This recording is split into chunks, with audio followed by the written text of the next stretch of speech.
Okay, on that note, I think we will get started. So hello, everyone, and welcome to tonight's conversation. My name is Javier Chavez. I am Associate Director of the Coral Gables Art Cinema. I've been working at the cinema for 9 years now, and I am very proud to serve as one of its lead programmers, working to curate the film selection at the cinema, as well as putting on events such as the one that you're attending this evening. Before we get started, I have a couple of housekeeping things to go over. First is I want to acknowledge the people and organizations that make events like this one possible. Those being the City of Coral Gables, the Miami-Dade County Department of Cultural Affairs, the Florida Department of Cultural Affairs, the National Endowment of the Arts, our esteemed board of directors, and the man who made this all possible, our founder, Stephen Krams. So thank you to all of those people and organizations. Today, we do have a Q&A, which means we do expect questions from the audience, which you can do in one of two ways. Using the Q&A button on the webinar, you can just submit your questions, and later on, I'll read them out to April and Shatara. And if any of you are feeling brave enough to actually turn on your cameras and microphones, you can use the raise hand button, and I will I'll activate them for you so you can, ask your question to our panelists directly. So, we look forward to hearing from all of you. Now, with all of that said, I'd like to introduce first the director of Test Pattern, Shatara Michelle Ford, who's graciously joined us for this conversation, and as well as Miami-based writer and filmmaker April Dobbins, who has graciously accepted my invitation to moderate the conversation. So with those introductions out of the way, I'm gonna skedaddle for a moment and let them take over. Thank you guys. Thank you audience members for joining us, and Shatara and April, thank you for being here this evening. Yeah, thanks for having me. All right, now it begins. I have so many questions. Like, I wrote up this whole list. I do want to say, like, it makes me a little sad that the audience doesn't get to see the press kit, because like, your press kit is probably one of the most well-written, well-researched press kits I've ever seen. And I went through it with a highlighter, kind of like a research paper. Like, I learned things from reading it that I didn't know. And I know a lot of things, random things. Thank you for even saying that, because that was like 3 days worth of work for me and like two of my close friends who like peer edited it. But like that was a labor. Yeah, it was compellingly readable. I could tell that a writer wrote it. So I guess I'll just, I don't know where to begin. I have all these questions. I'm so excited because before the audience came on, we were talking about locations, right? You were in Philly and you said you just moved to Amish country, and you were talking about what you need in locations.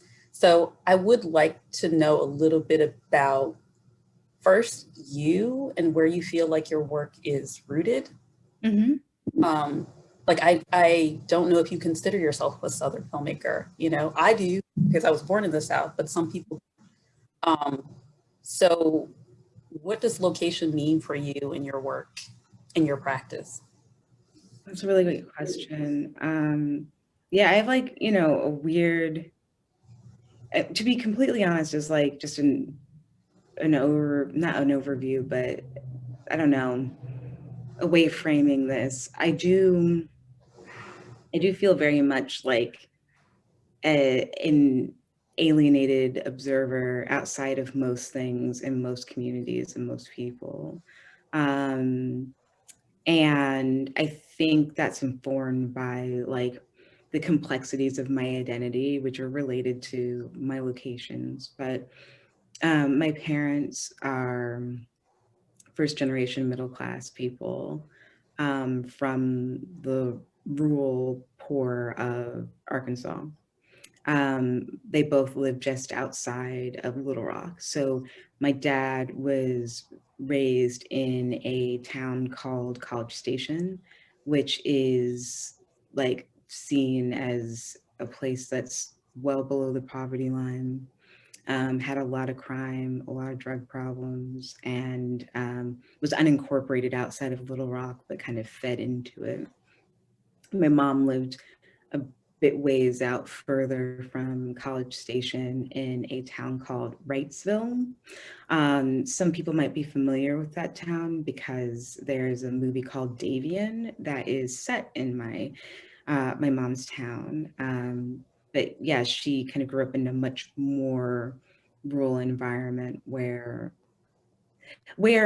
for her, I think it was seen as like an indicator of shame. Like her parents were ministers, and they had a church in Little Rock.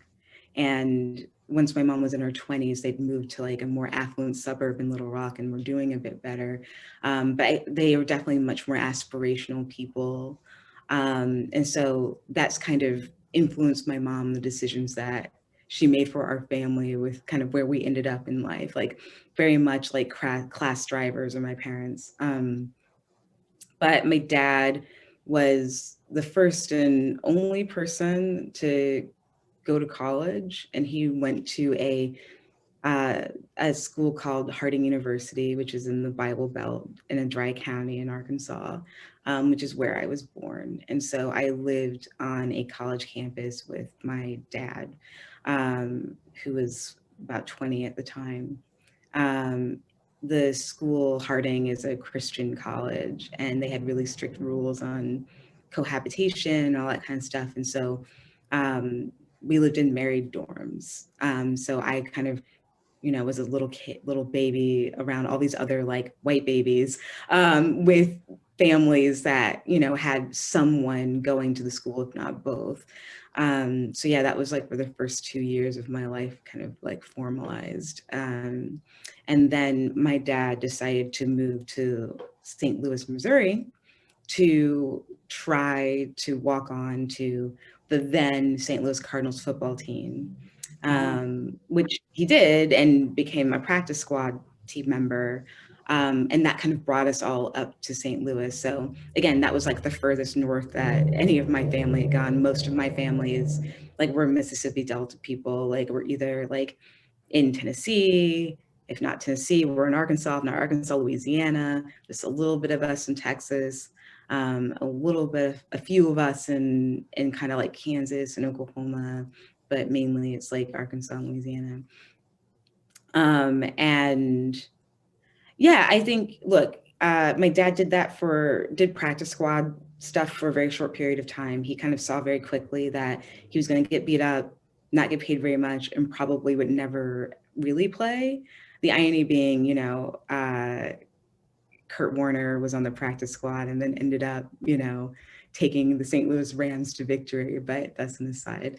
So he ended up using his degree, which is in education, and became a teacher at a local high school. All of this is relevant because location and kind of the sociopolitical history have a lot to do with kind of how I ended up being who I am.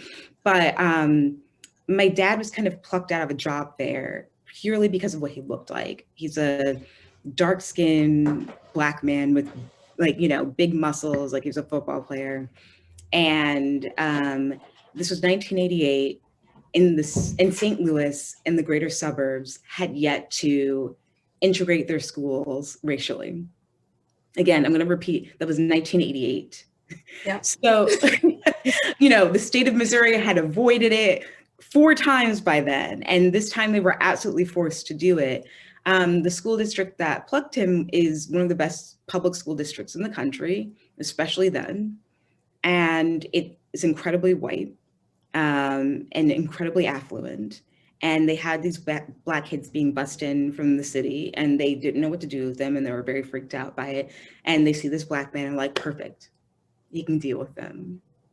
So that's how we ended up in this very affluent town that we could not afford, that was incredibly white, and definitely, although liberal, struggled with their understandings and handlings of race. And it also put me my sister and I in a weird position, because we were Black kids that were not being bussed in, but we were not wealthy like the white kids that we went to school with. And we didn't really have much of a place, and that really kind of put us in like a weird alienated position. And the majority of my friends growing up were like the international kids whose parents were, you know, researchers at Washington University in St. Louis, or, you know, are also kind of like the weird ones that didn't fully fit.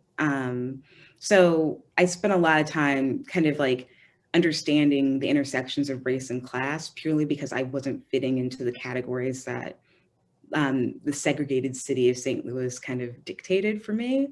And St. Louis also is just so heavily racialized. Like, it's the fourth most segregated city in the country. There's a lot of kind of subtle coded language about Black people. Also, the history of St. Louis as it relates to Black kind of like liberation has been very dampened and very muted because of the stronghold that the policies and the politics of the state have, which again creates a really strange dynamic for an oppressed group of people. And then beyond that, obviously all of this stuff has boiled up to 2015 with the death of Michael Brown in Ferguson. And I think what people don't appreciate is that St. Louis is effectively a city of suburbs, and Ferguson is just a suburb. Like, it is St. Louis. It's a literal, you know, 10-minute drive from where I went to school, a 15-minute drive from where I grew up, where my house was, where I grew up. And so it's all the same thing. And that happened because of its history. That happened because of the nature of the way that that city is run. So, of course, that had big impressions on me and how I understand race effectively. So yeah, do I consider myself a Southern filmmaker? I'm not sure. I feel very connected and very rooted to Arkansas. It was a place I spent a lot of time as a child in. All the summers and any other kind of free time I was with my extended family. Also, I do think that in terms of just like my visual language, or what kind of like feeds me and informs me as an artist, being in like expanse is really important, like seeing like just space. Also, like in that part of the world, like weather is so influential. And like, I'm just so used to kind of these big dramatic sweeps and changes and in kind of environment and landscape by the season.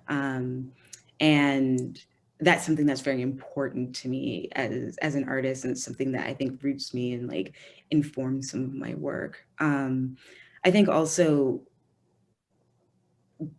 being in relation with a state like Missouri, which is cut in half along the Mason-Dixon line, and a state like Arkansas that is very strange with how they talk about race and engage with one another, means that I've spent a lot of time, maybe more than most, navigating many subtle codes and cues for things that in other parts of the South are much more explicit. And so I think that has made me particularly attuned to kind of seeing through it and aggressively wanting to name things and identify them and call them out when they're there. So there's that too. But all of that has made me end up in Pennsylvania, which in weird ways is very similar to growing up in Missouri, even though theoretically this is supposed to be the East Coast. Feels way more like the Midwest than I ever thought it would. So. It does, it does. It's so funny because that answer, like there's so many ties to the film in your answer. Part of it is like we're talking about expanses, and I noticed like shooting, there are a lot of wide shots, you know, in the film. But then also Austin as a location, like I think you shot for 21 days between Austin and Los Angeles. But Austin to me is such a funny Southern city. It's like, I mean, I'm a Southerner, so I just see it as the South, but it markets itself sort of as the New South, which to a Black woman is just the old South in different clothes. Like, like they're, you know, so I mean, I guess I'm curious as to like why Austin for your location. And I mean, there was some stuff in your materials about how segregated Austin is, and you know, it's sort of becoming the new hot city for the tech bros and whatnot. So what does that place stand for as a location in your movie? Yeah, you know, again, I couldn't shoot in Missouri. It's not as filmmaker friendly. I had no access to tax credits. But also like, you know, yeah, it wasn't real.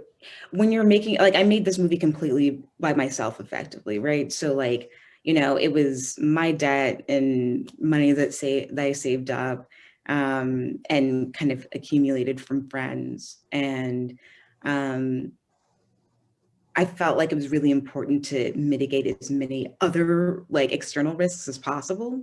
So as much as it would have been interesting to shoot in Missouri or Arkansas, because there's no infrastructure, it was kind of a silly thing to try to attempt. Meanwhile, I spent quite a bit of time in Austin, and my partner and I were considering moving down there. And with each new trip, I became more and more dismayed by that prospect. And it first of all, I think the city of Austin there's so much irony in it, right? Like they really do pride themselves on being incredibly liberal, like the blue beating heart within a red state. And I would argue that their politics are relatively moderate and very serving for a white community.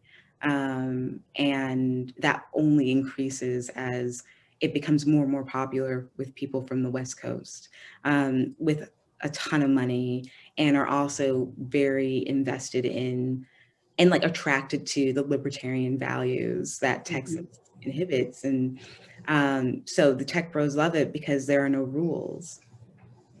Anybody who wants to avoid rules loves Texas because there are no rules. And I find that really frightening, because if that's the stuff that we're incentivizing, again, everyone else who falls through the cracks are going to be punished quite deeply for the lack of rules and the lack of structure. It's tricky though, right? Like as a Southerner, and a Black person, but not one from Texas, it's dangerous to criticize or Definitely. Texas. So I say all of this with that knowledge and grain of salt, but I found the whole city like deeply problematic. Like again, the more time I spent there, like especially this is like between 2015 and 2018, Black folks were leaving in great numbers. And I mean, like the original ones that had lived there for generations were leaving. People were like old, like established communities were being broken up because of the aggressive gentrification that is still sweeping through the city. And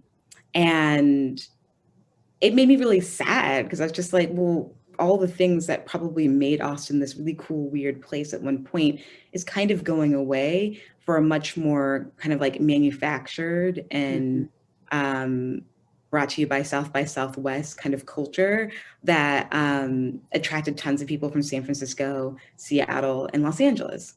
And it was bringing those same kinds of cultures with them, which again is this like kind of hybrid of like libertarian liberalism and like overwhelming whiteness. And it was disregarding all of the other things that were there. I don't know, and that made me feel weird in general, but also I just didn't, there's a lot of great things about Austin, the food, the culture, the lifestyle, I guess. But there were also these other weird things that kept happening to me. Like I would go to an Alamo Draft House. There was this one particular one that I went to all the time.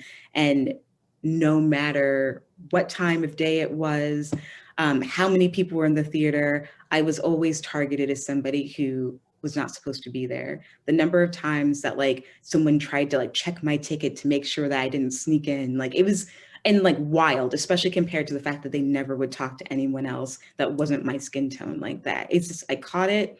I would sometimes confront it. I was always kind of like, oh, no, that's not happening.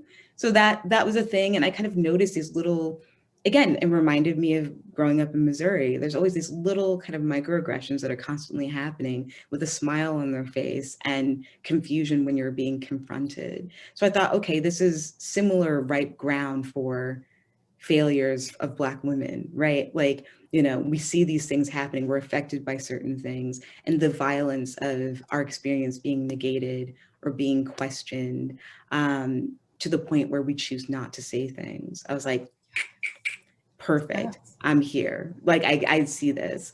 Again, I was also looking for a state that had similar hostile policies to women's bodily autonomy, reproductive rights, sexual rights. And I was looking for a state, which isn't hard because there are many, that have a history of racist policing, of bias that was like real and present and current.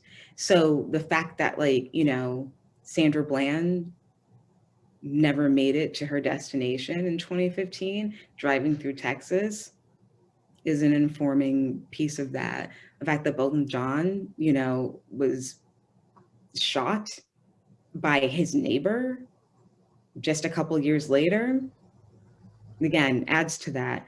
The fact that, you know, in 2017, there were a whole bunch of package bombs ending up on Black and brown people's doorsteps in Black and brown neighborhoods in Austin. Yep.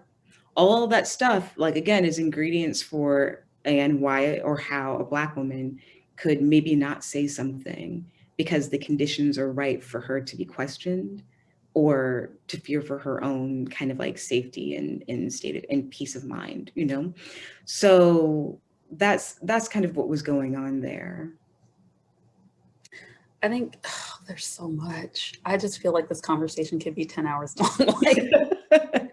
We could dive deep into all of these things. And one of the things, so I have two screens, so that's why I'm looking this way. But one of the things to me is, so we're talking about systems that have sort of been, everything's been like by design, right? Like Austin is named after, you know, slaveholder who, you know, was very much an advocate for Texas being a slave state. Mm-hmm.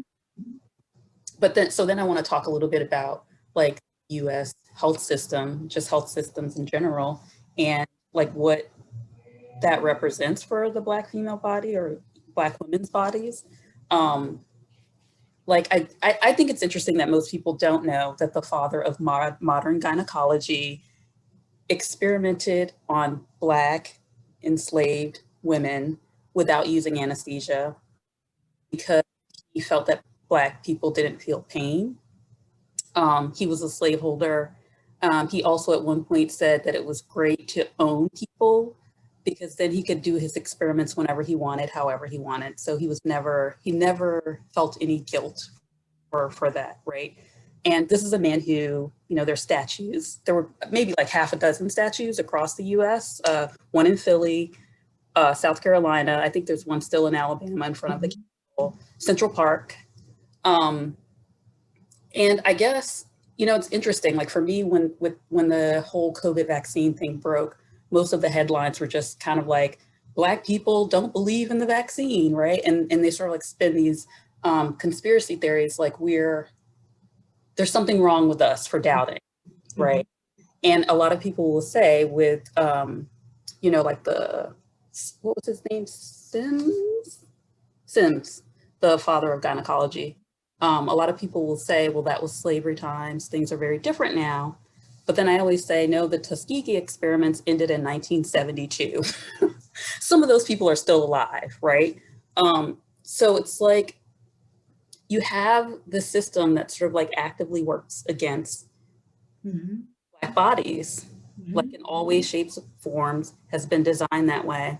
And so then in the film, you're sort of exploring what assault is and means. And there's all this sort of like question behind what assault is. Does she really feel that she's been assaulted? Like, and what she's grappling with, and this sort of like silence, you know, like I feel like she has so many emotions, like Radisha has all these emotions that she's grappling with. And it almost hurts to watch her experience them all because I feel like I know those emotions intimately.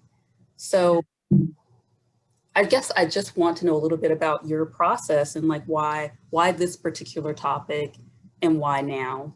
Yeah.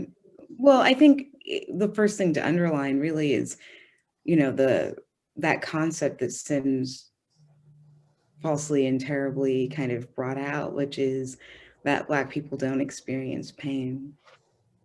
And, you know, I do very much believe that this country, although by design, but still in practice, fails Black women and femmes on the daily basis. And it's rooted in that assumption. I think that, I think something that I'm also talking about in the film is just trauma and how we experience trauma. And I think that this is a misconception culturally, but we can put it in this application here, that there are often coping strategies related to kind of detaching yourself from your body and therefore still being able to move through a space. And I think there are no better people at that than Black women and femmes. It's an expectation of us. It is a weird conditioning. So I think that we experience, I mean, and this is through all of the times, right? Going all the way back to slave times, we were experiencing countless amounts of trauma and pain, and we were not allowed to express it and not allowed to be enraged about it, to have any sort of indignation. And so what does that do? You internalize it and you keep going. Your body learns how to cope in all these really weird, unhealthy ways, which manifests itself into a stoicness or a detachment. And I think on the outside looks like strength. Yes, and it's not. It's It is not. It is not. And then we're fed that concept back to us that this is strength, this is a virtue. And it's the special, like, magical Negro superpower that we have, that we can just endure everybody's shit, including our own. And here we are forever. And so one of the favorite things I love, and I mean this sarcastically, it's actually incredibly irritating to hear a criticism of Renisha that she is barely a protagonist because she doesn't act. She doesn't do anything. And I always say, well, she's just experiencing an incredible amount of trauma. And also, why would she do anything when, one, someone's dragging her around, and two, she doesn't have any faith in the system that she's being forced to engage with. Then I get the whole, well, that's bad for a movie if your protagonist isn't the one driving the story. And I'm just like, well, bye. But that is a thing, right? So again, see how like our own existence and the way that we process pain and trauma is seen as not entertaining or cinematic, but but this is very real. So I think that's important to kind of point out of why, like, I even got to this point of making this movie the way that I did. This wasn't like some like lightning bolt kind of like inspiration that I had. It truly was just like, if I were to think about a Black woman in a state like this, in the kind of world that she inhabits, what is the obvious kind of way that she would react to this? I don't think there's anything. I think it's all emotionally correct. It doesn't feel, out there, and I don't feel like I need to justify it that much. These are all very logical things that she would do. They're also informed by personal experience and the experience of other women and Black people that I know. So there's that too. But I shouldn't even have to like justify it that way. It is truly obvious. But again, I feel like sometimes Black characters have to be justified because, again, our experiences have so rarely been rendered with the emotional and contextual honesty of our lived experience, and is often always for the edification or attention of non-Black people. Mm-hmm. So I think there's a lot of like explanation of what we do or how we are, as opposed to just existing and confronting. So there's that too. Anyway, what happened? What was that? I was gonna say the little sort of like exclamation point on that point for me is the fact that, one, I see so much of my experience in this, and I felt very grateful. Like, it was painful, but I just felt very grateful for it being on screen and validated. And I feel that's a huge thing, right? The thing that you said about the strong Black woman thing is like my curse and my blessing. Mostly my curse, I'm realizing now as I deal with more health issues because of suppressing all of the feelings about things. But in the film, the sort of like sting is that Renisha's going through all of this stuff, right? And she's basically being dragged from place for a period of time, carrying her own pee, which I just felt like so dehumanizing in a strange way, right? Like, so dehumanizing in a strange way. But then at the end, there's still this expectation for her to perform at work for white people who are just like, but you're supposed to be happy, like, you know, and it says it, but you feel it when she's sitting in the meeting and people are looking at her kind of like, why aren't you performing? You know, when she doesn't want to connect, like there's just this burden to perform all the time. So I think it's interesting that people could look at that character and just say, well, why isn't she performing? Because that's what they do to us. Yes. Performing, you have an attitude. You know, yes, dance. And I think so many Black women are do that dance that you have to do in a professional environment. Like, if I want to be firm, I have to do it in a way that's wrapped in warmth, or else I'm perceived as, you know, having an attitude. And I think it's interesting because people think that all of these small things are sort of like disconnected from the big things. But if I think about Sandra Bland, I'm like, the first thing people said is, why does she have an attitude? Yep. Why wouldn't she have an attitude? like under these circumstances, why wouldn't she have an attitude? Yep. So it's all the little things that sort of connect and tie.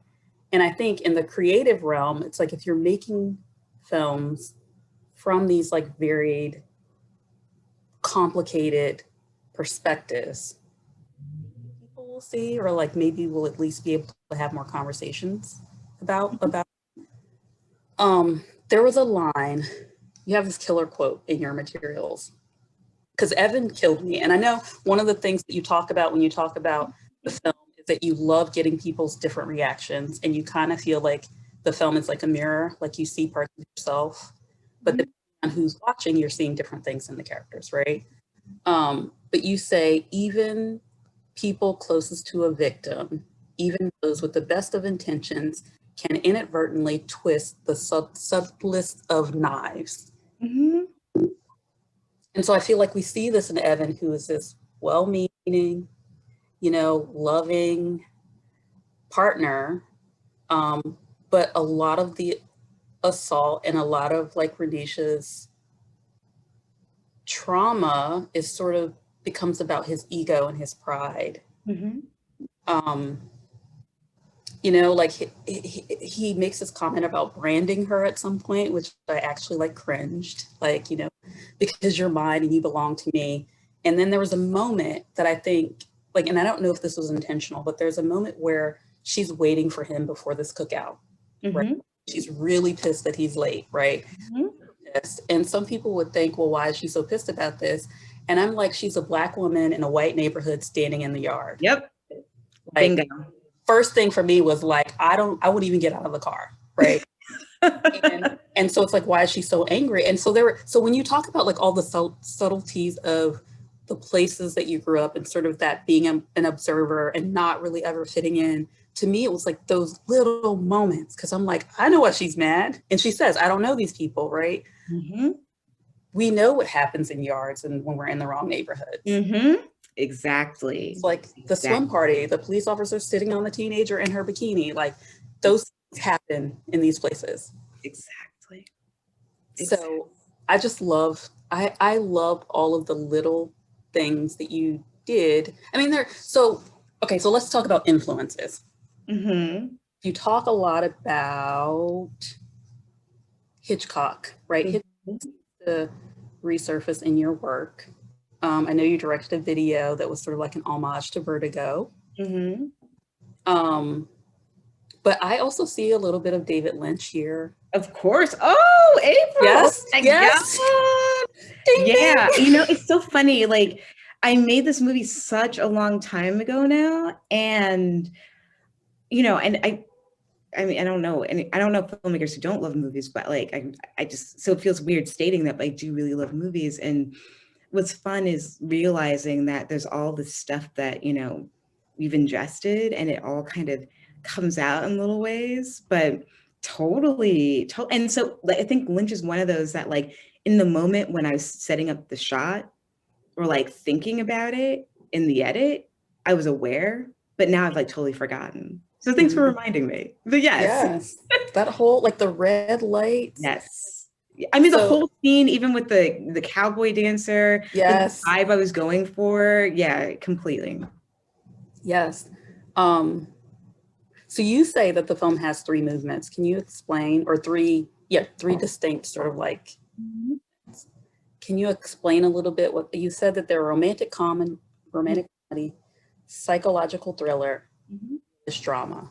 Can you explain that?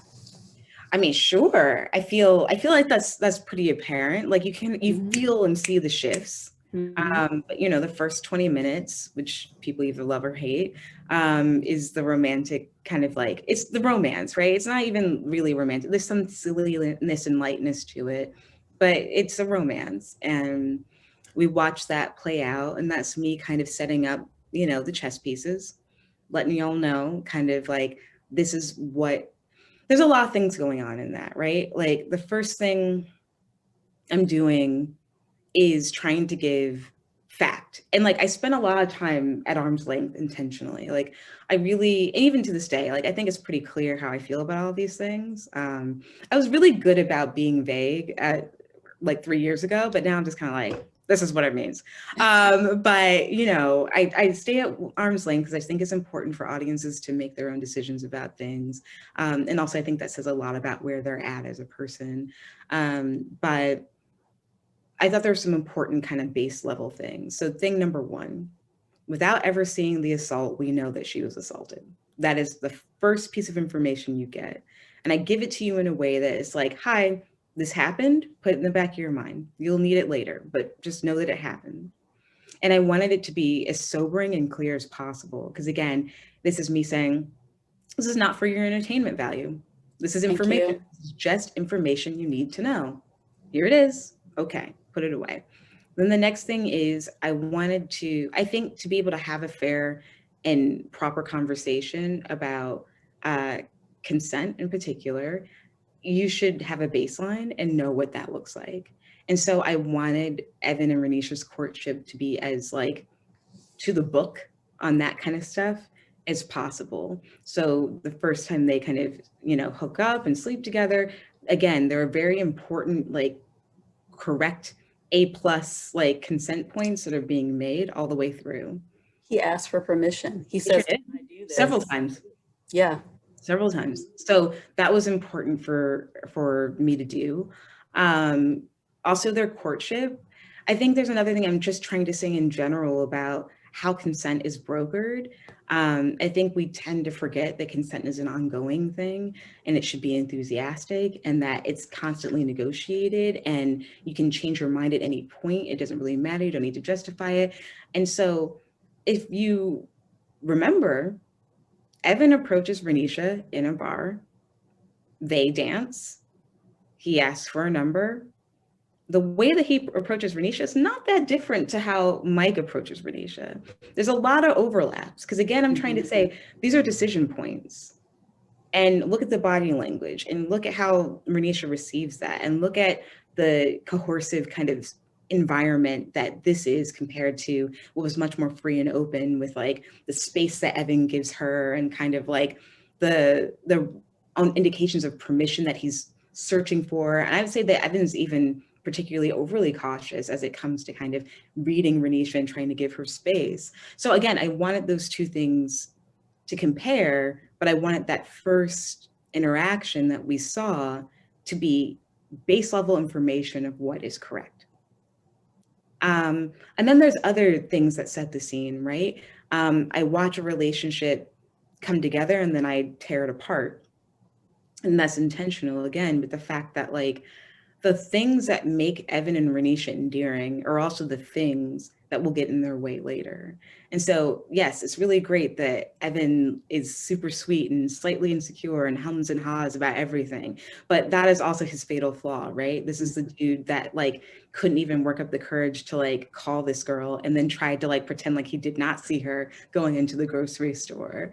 This is the person that, you know, was very, very shy about sharing like who he is and like, you know, what his life is about, but also is deeply enamored with like the ways in which Renisha can command a space and radiate and be so clear about the things that she wants.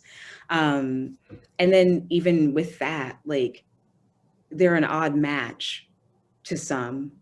I mean, I would like to have an interesting conversation about that and what you think about that.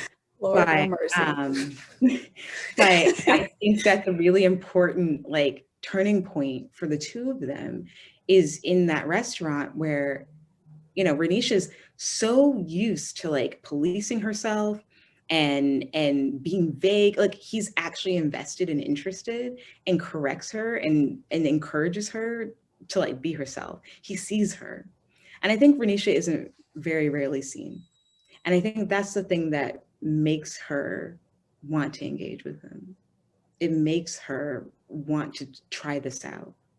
And I also tried my best in those first 20 minutes to kind of like establish the idea that the two of them are doing something that's kind of different. Like they're both in a headspace of, you know, just trying something out for the sake of it and are trying to be open with that. And so again, it's just a compare and contrast kind of situation. I've set it all up. This is what it should look like, or these are the things, the conditions here that are laid. And then I just let all the dominoes fall where they may, right? And it's completely related to those same dynamics. So there's that. The second being the psychological horror thriller of it. I mean, we see it for what it is. And this is like what I think Hitchcock does best, and somewhat unintentionally, right? Like, I don't think, as we know, it's not even I don't think, we know Hitchcock was a sexual predator menace himself. Right, yeah. But what's so interesting about Hitchcock's pathology is that he kind of always was like outing himself as that because of the way in which every woman in his films are like pursued psychotically by like strange men. And like, I mean, Vertigo is just like the top for that. Like, my God, like it's like harrowing. But like, I found that so interesting. And it also is rooted in reality. That is like, when you live in a patriarchal world like we do, you're always at the whims of men. I mean, last night's events, if we need to like draw, like if for people who don't need that or who need that line drawn, is a really good example. I mean, the way that it's been discussed, what this man did, like this shooter in Atlanta, like, which is so completely wrapped up in twisted patriarchy. It is sick. It is sick. And like, again, you don't need to make it up. It happens all the time. And I think Hitchcock was very aware of that, even though it's his pathology. Anyway, so I find all of his movies terrifying purely because I identify with the woman and I'm like, my God, this is so awful. So, you know, I think for Renisha, first of all, I mean, all of it's scary. She goes to this bar and it's like, you know, as you say, Lynchian is all get out. So there's this weird, like alienated kind of strange feeling. And already I kind of changed the perspective and the lensing, and it feels again slightly out of body, and everything feels slightly heightened because Renisha's fight or flight is very much on, and that's what I relate to when I'm in like high white spaces. especially in Texas. I see everything. Same. I'm like, there's the door, there's the door, there's this There's button, the door. like there's a phone, there's that white man that looks weird. Yeah. You know, like I'm doing all of it. And so like, that was the kind of idea that I was trying to get into. And also it's a very like intense environment. Like, I think we sense the dynamic between Renisha and Amber as one where Renisha gives a lot more than Amber gives. And Amber's got her own issues. However, like, that is still her friend and she's there for her friend, but she knows that she's giving a lot of herself. And then that night just keeps getting worse and worse and worse. And again, I think we've all been there where we've just been taken out for way too long. We didn't want to go out anyway. We got one friend that's just like, I need you to be here. I need you to just kind of be by my side. We've got this weird coercive stuff going on. So again, it's frightening and terrifying and awful and very, very, very real. So the psychological like part of it is like the ways in which Renisha starts to leave her body. And again, I think that's something that a lot of people can relate to, and it feels so, I don't know, sick, right? And then we move on to the point where she's woken up and she realizes what happens and she's taken home, and everything kind of like escalates to that point until she wakes up and she has that conversation with Evan about going to the hospital. And then it kind of translates into something much more procedural, much more repetitive, much more absurd, but with each kind of step, more of their relationship unravels. Each one of those, you know, worlds effectively had different rules cinematically. The mise en scène was, you know, reflected that as well. And yeah, and the tones are very, very different. I tried my best to make sure and like, look, I was trying a lot. Like I'm just trying. And like, I suspect that I failed in quite a few ways, right? Because it's a try, but like, and I'm taking risks, but like the goal was to make sure that like those changes in tones made sense and flowed in a way that still gave you very clear delineation, but still felt right. I don't know, again, if I fully achieved that, but that was the attempt. I think you did. And the two scenes that stand out for me as being like jarring almost is that somewhere near the end it's like the cookout scene. It feels like an Instagram filter, like the 70s one, you know, and then it's nice, and they're very close. It's like, oh, these people are in love, you know. And then you immediately cut to them coming home after this day of trying to get the rape kit done. Mm-hmm. And it's dark and they couldn't be further apart in the room. It's like so jarring that for me, that's when I realized, because in a sense you realize as you're going on this sort of like journey with Renisha that things are being damaged, but how much that damage is registering with her, we don't know yet. And there's a moment where they get home and they're standing so far apart. And then I think she goes to take a bath. Mm-hmm. And that's when she finally feels like she can sort of like release some of her emotions. So to me, those two separate pieces being so close together was like, whoa, whoa, whoa. I don't know if we can come back from this. By the end, we don't know. Like, it feels like they can't. So, man, oh, okay. If I could jump in for one quick moment, Javier, just please. To remind, we don't have any questions from the audience because I think they're as spellbound as I am with this conversation. So I just want to remind everybody that if you have any questions, feel free to ask them. Just send them in the Q&A. But otherwise, please keep on because this is just so fascinating. Thank you, Javier. I appreciate you.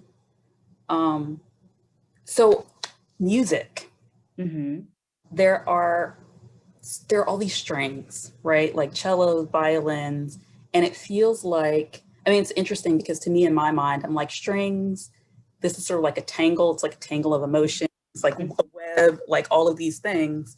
And so I'm curious to know like how you went about like, I guess, So here's the thing. It's like when you're making movies, you're thinking a lot in images. You're thinking about your actors, like you're on set trying to get like the best performance. How much did you think about music, and how much help did you need in scoring the film? Yeah, that's a great question. The music was really hard for me to figure out. There was a moment where I thought there would be no music. And I had two editors on this project, and one of the editors, Katie Miller, was with me in Austin. And she kept asking me about the music. And I was like, girl, I don't know. Like, stop. But like, and it put a lot of pressure on me because I just I couldn't figure it out. And because again, I had it fixated in my mind that there would be none. And some of that came from a couple of like foundational influences, being a Ghost Story and Blue Valentine, which are both films that lack a lot of just score of any kind. But as much as that was like a foundational influence, I realized that that's also not me, especially as somebody who really, really loves neoclassical stuff, who's spending a lot of time watching Hitchcock and literally like whines and just like moans all the time about how contemporary cinema has like left the score behind. And like, you know, and I think it's also just being like a musical theater nerd, or just like I love having some sort of like theme sit throughout things, and it's just more to kind of be with and chew on. And so like, you know, I think I was watching, that's why I can't remember what movie I was watching now with Katie, like after work one day, after shooting one day, and I was just like, man, like they just don't make scores like this anymore. Like, and again, I was just like, oh wait, maybe there's actually something more orchestral that isn't, like, I started kind of deconstructing why like scores are important and what it can do for a film. And by kind of complaining about that, it started to help me realize where, if anywhere, it needed to go in test pattern. And so I was listening to a lot of like Johnny Greenwood at the time in particular, as in like his collaborations with directors, particularly in that moment, the Phantom Thread album. I was listening to that a lot. And I also had been listening to a lot of Kelsey Liu, which Katie, my editor, was too. And so Kelsey Liu started ending up in kind of like our temp, well, Kelsey Liu and Johnny Greenwood started ending up in our like temp tracks. And then that kind of abandoned it.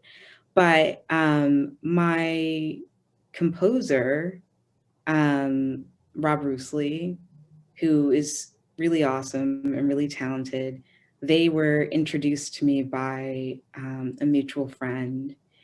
And the reason why she introduced us is because I don't know, I was like telling her about what I really love about like Johnny Greenwood, like collaborations, especially with PTA, and how I think it's important to have like a proper musician with their own identity, and how they can inform stuff and bring things to a film. And I also was listening to Kanye West's My Beautiful Dark Twisted Fantasy a lot.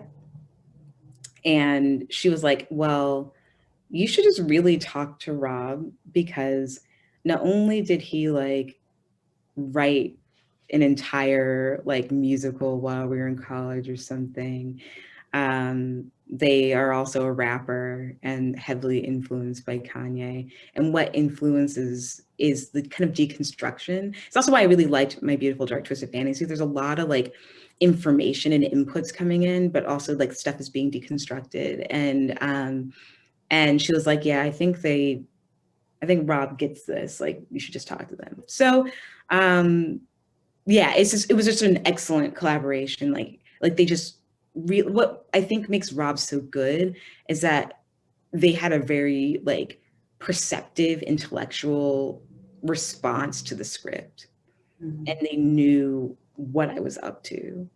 And together we were just like, well, how do we use the score as a motif to kind of help further pull things out and underline when we don't want to use dialogue? And so yeah, he like Rob kind of went with like the temp tracks that I had and then riffed off of there, and then we started creating some rules, like what strings are associated with what character, and like what kind of like motif do we want to add to like the more lighter playful moments of Evan and Renisha? How do we subvert those things when we're trying to inform that things are becoming strained? But overall, like the use of strings is very much related to the kind of complexities and intertwined kind of inputs and circumstances that Renisha finds herself in. Wow. Okay, so it's 8:59, Javier. Oh gosh. Time for more talking, or should we wrap up our talking? I want this, like you said, 7 hours conversation. I'm down for it. Yeah, we still seem to have a shy audience. But you know, if you guys feel comfortable talking for a couple more minutes, because I'm personally really intrigued. Let's go for it. Not too much, 'cause I definitely don't want to take up both either of your time. But yeah. Totally. Yeah, I've got like 5 more minutes. Yeah. Okay, because I really want to talk about the filmmaking aspect of filmmaking. Like, so I read the Filmmaker magazine article in you, I think. And the headline was in my timeline somewhere. I feel like, you know, social media just knows me, and they're like, you're always complaining about how expensive it is to make movies and how you're broke. And I think maybe the headline was something like, I used 9 credit cards to, you know, get my movie done. But one of the things, I had sort of like a hallelujah, amen moment reading one of your responses where you're talking about sort of like the industry machine and how there are toxic ways that people get movies made. Like, it's kind of traumatizing, right? Like, because you have to put yourself in financial turmoil. And it's, for me, it's super triggering. But the way that Hollywood looks at it is kind of like, oh, other filmmakers have managed to pull it off, so you should be able to pull it off, right? And that maybe it's not okay to perpetuate this toxicity. So I'd like to just, I mean, if you could just share with everyone a little bit about how your filmmaking process went and what that meant for you, like just emotionally and financially. Yeah. Well, first of all, it goes back to the first thing we talked about, which is the assumption that Black women and femmes are machines, and we don't feel and we don't have pain.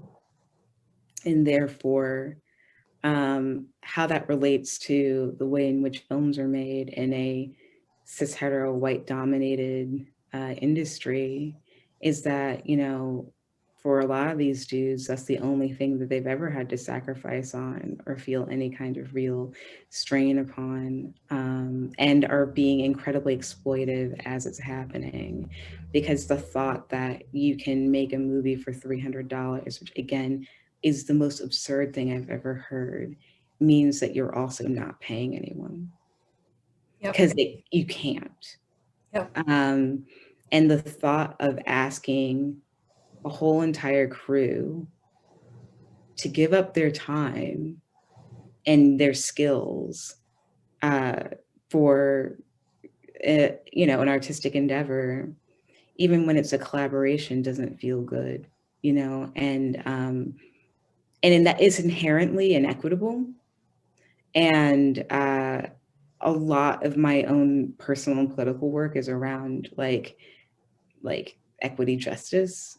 And it's just like a guiding principle I have in my life. So therefore, it will never, like, Hollywood doesn't make sense to me.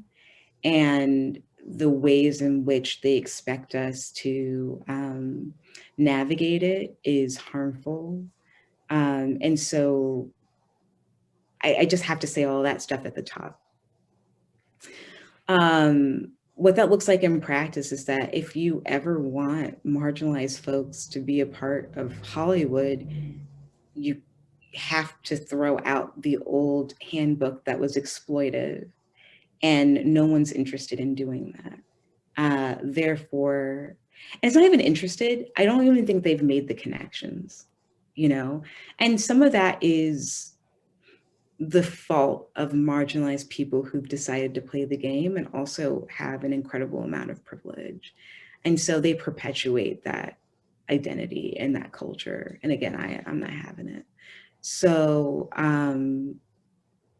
what that means in practice is that, you know, I probably could have done the movie for cheaper. And again, like I said, I don't think everything I did worked. And I don't think that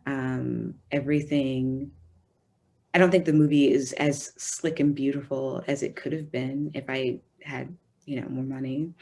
I also really love the criticism of my film not having enough money when I literally said I didn't have enough money, but that's an aside, because it also like feeds into the thing that I was talking about, which is, you know, when white dudes do stuff and it looks janky, they're like, oh my God, this is so cool. They made a movie.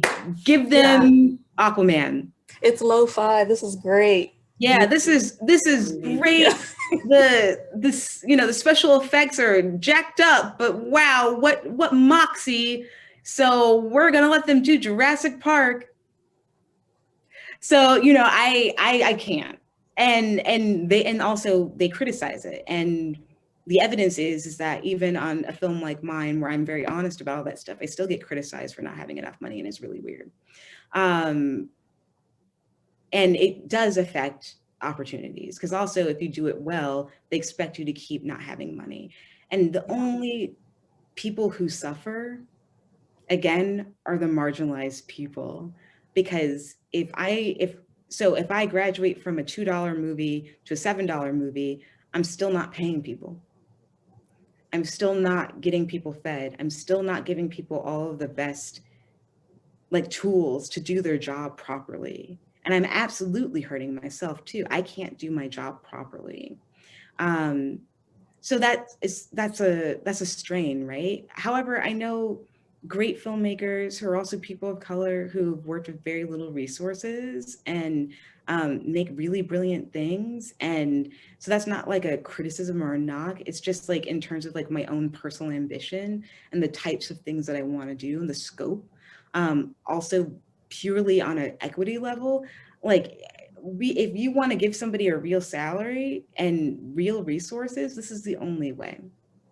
Anyway, so what that looked like in practice is that like I took out 9 credit cards, and then I got my partner to take out some credit cards. So it actually ended up being 13. And I took out a couple of personal loans. And again, the reason why I was able to do all of that is because I've been supporting myself since I was 18 years old, and I paid for college through student loans. And by the time I graduated, I was trying to pay down my student loans, which means I had excellent credit. So I just tanked all of that and got all these credit cards, which I'm sure every bank regrets, but it happened now. And I had a lot of friends, you know, contribute $50, $500, $1,000 here and there. And we got it done, you know. But I don't regret it, because that meant that my producer, Pinchin Liu, and I got to practice actually paying people properly, and we got a better sense of like how much stuff really costs to get people to do their job well. And like, I'm going to be real with you, it still wasn't enough. And there was a great, like, we were all overworked and tired. At least we had places to sleep and food to eat and all that. It wasn't fancy, but it was there. And I think that although I would never do that level of financing and producing of my own film again, and that's purely because I think it's too hard to do all those jobs as a director. There's so much to do already as a director. And and every day that I was looking at, you know, the account side of things and then had to walk on a set was a bad day, because that meant that my choices were being kind of affected by what I know is in the bank. And that's, again, as much as it's important to have constraints as a creative person, and creativity breeds out of that, there's also a lot of anxiety. And it does, and you can kind of make choices out of panic or like a sense of scarcity, which isn't good. So yeah, all of that accounting and then walking on set thing is part of the reason why I'm on a permanent vacation from movie making. Like I just, it is well, no, I hope it comes back, because it shouldn't be permanent. But the truth is that, like, yeah, the money search is not, it's the worst part of it, and it's deeply unfair. Yeah. And I think as like, if you're doing it as a Black woman, you consistently, I feel like every time I turn around was having to say, no, I'm worth it. No, I'm not going to steal your money. No, I'm not. It's like you have to prove all these levels. Oh yeah. And by the way, there's tons of like imposter syndrome that comes with that too. I had moments, this is like my own money, and I still had moments where I was like, oh my God, I convinced 40 people to come down here and do, I don't even, and like that also lasted for a long time because the film wasn't getting into festivals, like no one was paying attention to it. And I was like, oh, I can't believe I made people waste their time to do this thing. How silly of me. So I see a question from Elizabeth. Yes, actually.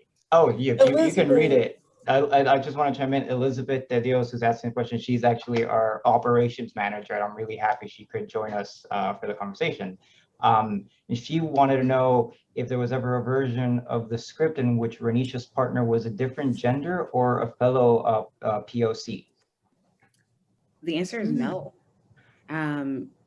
He was always going to be a white man, because I was thinking about the worst case scenario for Renisha, right? Like I was thinking about,